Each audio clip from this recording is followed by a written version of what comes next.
Praise be to God. கர்த்தருடைய நாமம் மகிமைப்படுவதாக. எங்களை அதிகமாய் நேசிக்கிற எங்களை அன்பின் பரம தகப்பனே, இந்த கிருபையான கர்த்தாவே, காலை வேளைக்காய் மக்கள் நாங்கள் நன்றி செலுத்துகிறோம் ஐயா. இந்த காலை வேளையிலும் உம்மை துதித்து பாடி ஆராதித்து இந்த நாளிலே நாங்கள் தியானிக்கும்படியாக கர்த்தர் நீர் எங்களுக்கு கொடுக்கிற வார்த்தைக்கு நேராக கடந்து போகவும், கர்த்தர் நீர் செய்த நன்மைகளை கர்த்தாவே உடைய நாமத்திற்கும் உடைய வார்த்தைக்கும் சாட்சியாக சொல்லி உடைய நாமத்தை உயர்த்தி பிடிக்க கர்த்தர் எங்களுக்கு உதவி செய்வீராக. இயேசுவின் நாமத்தில் ஜெபிக்கிறோம் எங்கள் ஜீவனுள்ள நல்ல பிதாவே. ஆமேன், ஆமேன், ஆமேன். கர்த்தர் நாமம் என் புகலிடமே, கருத்தோடு துதித்திடுவேன். கர்த்தர் நாமம் என் புகலிடமே, கருத்தோடு துதித்திடுவேன். யெகோவா நிசியே, என்னாலும் வெற்றி தருவேன். யெகோவா நிசியே, என்னாலும் வெற்றி தருவேன். ஸ்தோத்திரமே அப்பா, ஸ்தோத்திரமே, ஸ்தோத்திரமே அப்பா, ஸ்தோத்திரமே. கர்த்தர் நாமம் என் புகலிடமே, கருத்தோடு துதித்திடுவேன். கர்த்தர் நாமம் என் புகலிடமே, கருத்தோடு துதித்திடுவேன். யெகோவா ஷாலோம், சமாதானம் தருகிறேன். யெகோவா ஷாலோம், சமாதானம் தருகிறேன். ஸ்தோத்திரமே அப்பா, ஸ்தோத்திரமே, ஸ்தோத்திரமே அப்பா, ஸ்தோத்திரமே. கர்த்தர் நாமம் என் புகலிடமே, கருத்தோடு துதித்திடுவேன்.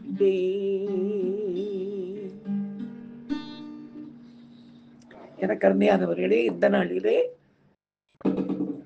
நாம் வாசிக்கும்படியாக கர்த்தர் நமக்கு கொடுக்கிற வார்த்தைக்கு நேராக நாம் கடந்து போவோம். பிரியமானவர்களே, எடுத்து வாசிக்கலாம். ஏசாயாவின் தீர்க்க தரிசன புத்தகம் 50ஆம் அதிகாரம் 4ஆம் வசனத்தை நாம் வாசிக்க கேட்போம். இளைப்படைந்தவனுக்கு சமயத்திற்கு ஏற்ற வார்த்தை சொல்ல நான் அறியும்படிக்கு கர்த்தராகிய ஆண்டவர் எனக்கு கல்விமானின் நாவை தந்தருளினார். காலைதோறும் என்னை எழுப்புகிறார். கற்றுக்கொள்ளுகிறவர்களைப் போல நான் கேட்கும்படி என் செவியை கவனிக்க செய்கிறார் என்று எழுதப்பட்டிருக்கிறது. எனக்கு அருமையானவர்களே, மிருகங்களுக்கும் மனிதர்களுக்கும் உள்ள பெரிய வித்தியாசமே இந்த மொழிதான், பாஷைதான். ஐந்தறிவு உள்ள உயிரினங்களும் கூட தங்களுக்கு காணப்படுகின்ற உணர்வை வெளிப்படுத்த சில ஒலிகளை உள்ள எழுப்புவது உண்டு. ஆனால் கர்த்தர் தாமே தமது சாயலில் படைத்த நமக்கு 6ஆம் அறிவையும் தந்து நமது உணர்வுகளையும் மன எண்ணங்களையும் மற்றவர்களுக்கும் வெளிப்படுத்த பாஷைகளையும் கர்த்தர் கொடுத்திருக்கிறார். மேலும் ஆவிக்குரிய வாழ்வில் விசுவாசத்தில் தளர்ந்து நிற்கிறவர்களுக்கு அவர் இளைப்படைந்திருக்கிற அந்த ஜனங்களுக்கு ஏற்ற நேரத்திற்கு வேண்டிய வார்த்தையை சொல்லவும் கல்விமானின் நாவையும் அவரை அதிகாலையில் தேடுகிறவர்களுக்கு அவர் அளிப்பதாக வாக்கு கொடுத்திருக்கிறார். இதை தான் இந்த வசனம் சொல்கிறது. இதற்கு உலக பிரமாணமான பட்டப்படிப்பு எல்லாம் தேவையில்லை. அந்த அறிவை குறித்து கர்த்தர் இங்கே பேசவில்லை.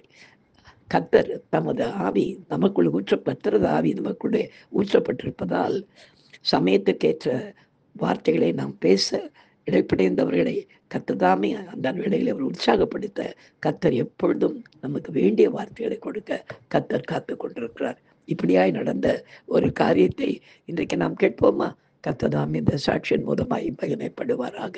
எனக்கு அருமையானவர்களே, மன்னார்குடிக்கு அருகாமையில் உள்ள மாமினி என்ற இடத்திற்கு போய் அந்த இடத்திலே நரிக்குறவர்களுக்கென்று சபை ஆரம்பிக்கலாம் என்று இடம் வாங்கின நேரத்திலே ஜனங்கள் சபைக்கு வர வேண்டுமானால் ஞானஸ்தானம் எடுக்கணும் இல்லைங்களா?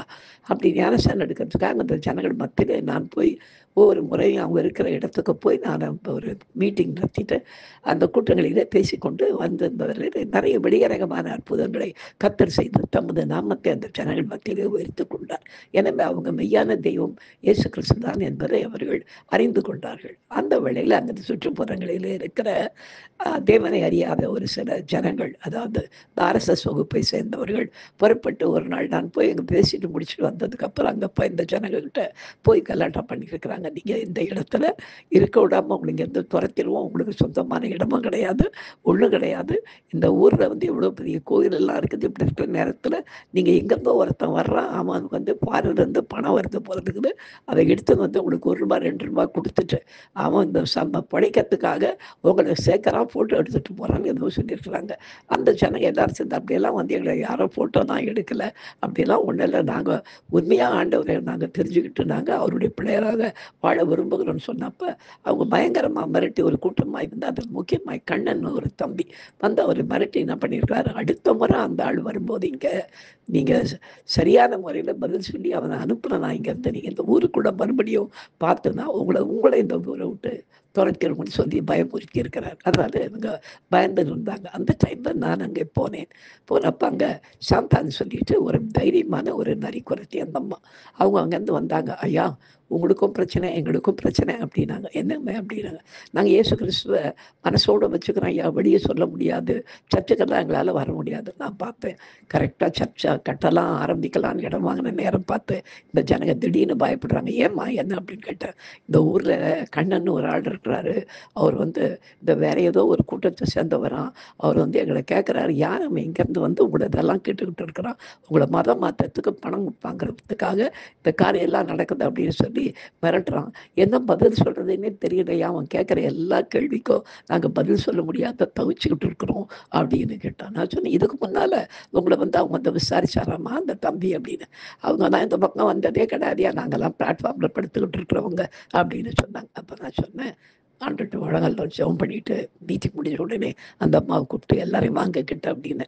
அடுத்த முறை அந்த தம்பி வந்தால் நீங்கள் சண்டைலாம் போட வேண்டாம், நான் சொல்கிற வார்த்தையை மட்டும் சொல்லுங்க அப்படின்னு சொல்லிட்டேன். அவங்களுக்கு சொன்ன அந்த வந்தாருன்னா, ஐயா தம்பி, கண்ணன் தம்பி, நீங்கள் வந்து என்ன சாப்பிட்றீங்க அப்படின்னு கேளுங்க. அவர் சொல்லுவார், நான் கோழி சாப்பிட்றேன், அது சாப்பிட்றேன், இது சாப்பிட்றேன்னு, மீன் சாப்பிட்றேன் அப்படின்னு சொல்லுவார். அப்போ நீங்கள் சொல்லுங்கள், நாங்கள் வந்து உடும்பு சாப்பிடுவோம், தவளைக்கறி சாப்பிடுவோம், பூனைக்கறி சாப்பிடுவோம். ஆனால் நாங்கள்லாம் அதெல்லாம் சாப்பிடும்போது எங்கள் உடம்புக்கு அதெல்லாம் நல்லதில்லை, அதெல்லாம் விஷம்னு வந்து நீங்கள் கேட்கவே இல்லையே. ஆனால் இப்போ நாங்கள் சாமி கும்பிடும்போது மட்டும் வந்து ஏன் அந்த சாமியை கும்பிடுறீங்கன்னு கேட்குறீங்களே.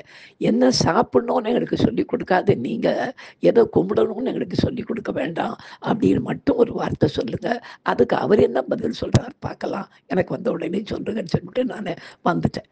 வந்த பிற்பாடு அதே போல் அந்த தம்பி நான் வந்ததை அறிந்து அந்த ஜனங்கள்கிட்ட வந்து அங்கே கலாட்டா பண்ணியிருக்கிறார். ஏன் வந்தார் என்ன அப்படின்னு. அப்போ அந்த சாந்தா கேட்டிருக்கிறா, ஐயா நாங்கள் இதெல்லாம் சாப்பிடுவோமே, நீங்கள் என்ன சாப்பிடுவார். அவர் நீங்கள் தின்ற இந்த கன்றாவியெல்லாம் நாங்கள் தின்ன மாட்டோம். அப்போ அந்த அம்மா சொல்லியிருக்கிறா, இவ்வளோ கன்றாவியை உடம்புக்கு ஒத்துக்காத இவ்வளோ விஷ ஜந்து பூச்சிகளெல்லாம் நாங்கள் முடிச்சு தின்னுக்கிட்டு இருக்கோம். அப்படி வந்து அப்போ எங்கள் மேலே கொஞ்சம் கூட கரிசனை இல்லாமல் ஏதெல்லாம் சாப்பிட்றீங்கன்னு நீங்கள் கேட்க வரல தம்பி. இப்போ வந்து ஏன் இதை கும்பிடுறீங்கன்னு மட்டும் என்ன கேட்காதீங்க, இந்த இயேசுவை ஏன் கும்பிடுறீங்கன்னு கேட்காதீங்க. நாங்கள் எதை வேணா சாப்பிட்றோம், எதை வேணா கும்பிட்டுக்கிறோம், நீ எதை வேணா சாப்பிடு, நீ எதை வேணா கும்பிட்டுக்க. எங்களை வந்து இந்த கேள்வியெல்லாம் கேட்கறதுக்கு உனக்கு அதிகாரம் இல்லை. இல்லை எங்களுக்கு நீ சோறு போட போறியா, இல்லை எங்கள் சாப்பாட்டினுடைய இந்த பேட்டர்னை நீ மாற்ற போறியா. இல்லையே, நாங்கள் எங்கள் இஷ்டத்துக்கு சாப்பிடுவோம், எங்கள் இஷ்டத்துக்கு இயேசுவை கும்பிட போகிறோன்னு இந்த மகன் சகோதரி சொல்லியிருக்கிறாங்க. அவன் பயந்து, இப்படி பேசுகிற அளவுக்கு உங்களுக்கு யார் இப்படி சொல்லி கொடுத்தது அப்படின்னு. யாரும் சொல்லி கொடுக்கல, நாங்களே தான் கேட்குறோம். ஏன்னா ஒரு நாளும் வந்து என்னத்தை சாப்பிட்டீங்க, என்ன வாழ்க்கை வாழ்றீங்க நீங்கள் கேட்கவே இல்லை. ஆனால் அதனால் இப்போ என்னத்தை கும்பிடுறோன்ற கூட நீங்கள் வந்து கேட்க தேவையில்லை.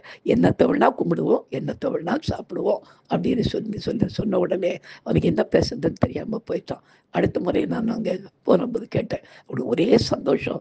ஐயா நீங்கள் சொன்ன மாதிரியே இதே வார்த்தையை சொல்லி நாங்கள் அவனை கேட்டோம், அவனுக்கு என்ன பதில் சொல்கிறதுன்னே தெரியல.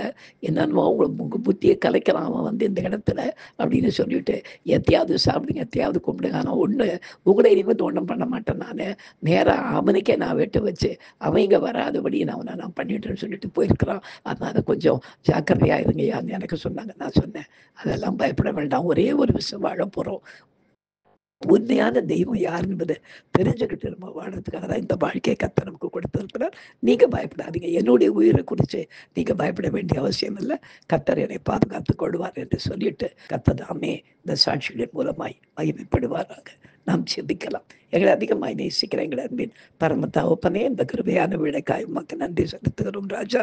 அதிகாலையில் கர்த்தாவே உம்மை நாங்கள் தேடும் பொழுது கர்த்தாவை இழைப்பிழந்து போயிருக்கிற விசுவாசத்திலே தளர்ந்த நிலையில் இருக்கிற ஜனங்களுக்கு என் தெய்வம் தாமே எப்படியாய் உம்முடைய வார்த்தைகளை சொல்லி அவர்களை திடப்படுத்த வேண்டும் என்று எங்களை நீர் கர்த்தாவே கல்விமானி நாவினால் நிரப்புகிறதற்காய் உமக்கு நாங்கள் நன்றி செலுத்துகிறோம். காலையில் எழுந்து உம்மை தேடி உம்முடைய கர்த்தாவே அப்பா ஆவியின் ஆற்றலை பெற்றுக்கொள்ள கர்த்தர்களுக்கு உதவி செய்தீராக.